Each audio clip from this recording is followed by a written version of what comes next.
Hi, my name is Mariska Price and I'm the Social Procurement Manager for Built.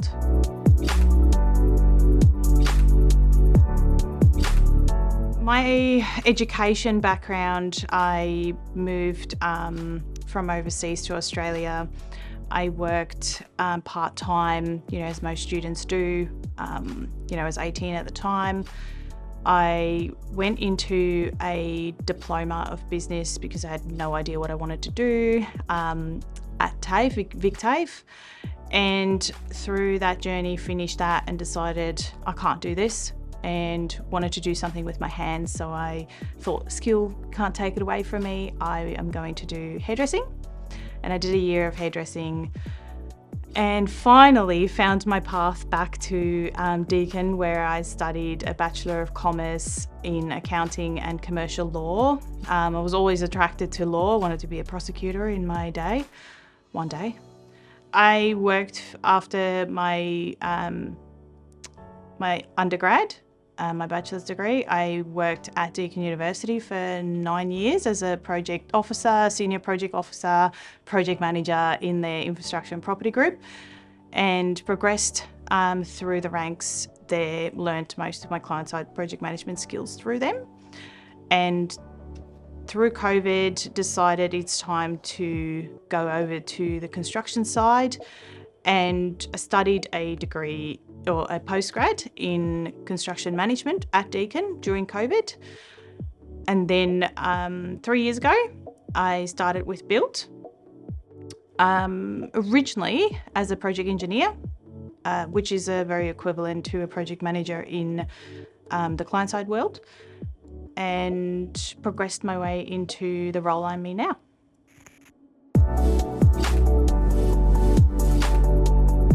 My current role as Social Procurement Manager is a very unique role, particularly in the construction industry. It's very new to the industry.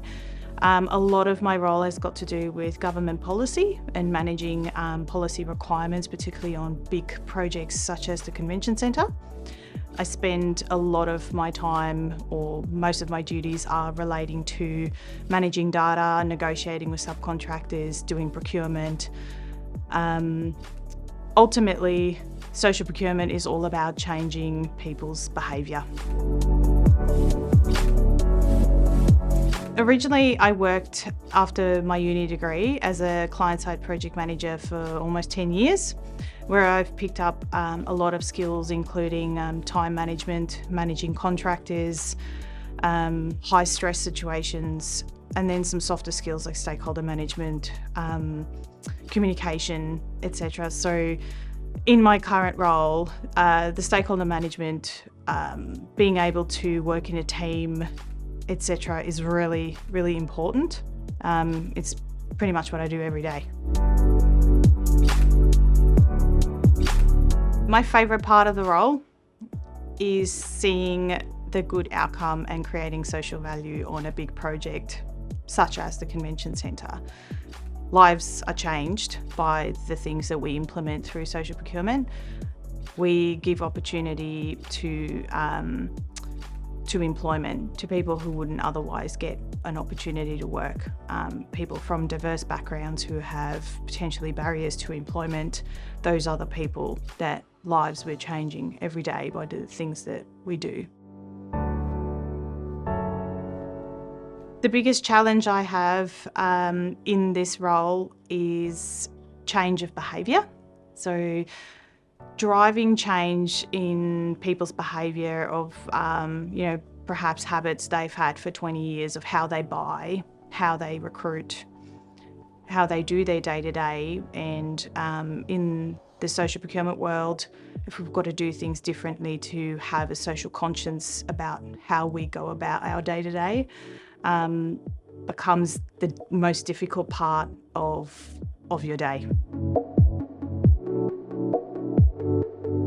So at the moment, I'm isolated to one project and focusing really heavily on just one project and delivering the outcomes which are by far unprecedented for our industry.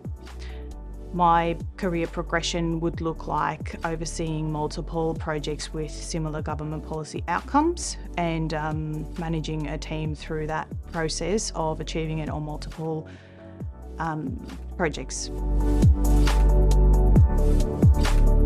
I was an international student myself. When I started, I moved to Australia in 2008, and the best advice I could give to an international student is just to get involved. Get yourself out there, get involved in the Australian culture, understand how industries do things, understand the terminology and the things that are important in the industry, what's being innovated, what are new things that they are trying to progress, and really spend some time focusing on that. When you know things in those fields that employers are perhaps looking for or progressing, that is what will make you stand out. I suppose for more general, I would say my advice would be to always be open-minded and learn as much as you can. We never stop learning. You can be, in the industry for 20 years and still you're learning every day and you're growing as you do that. So be open-minded to getting some ideas and innovation from other people as well that will make you better.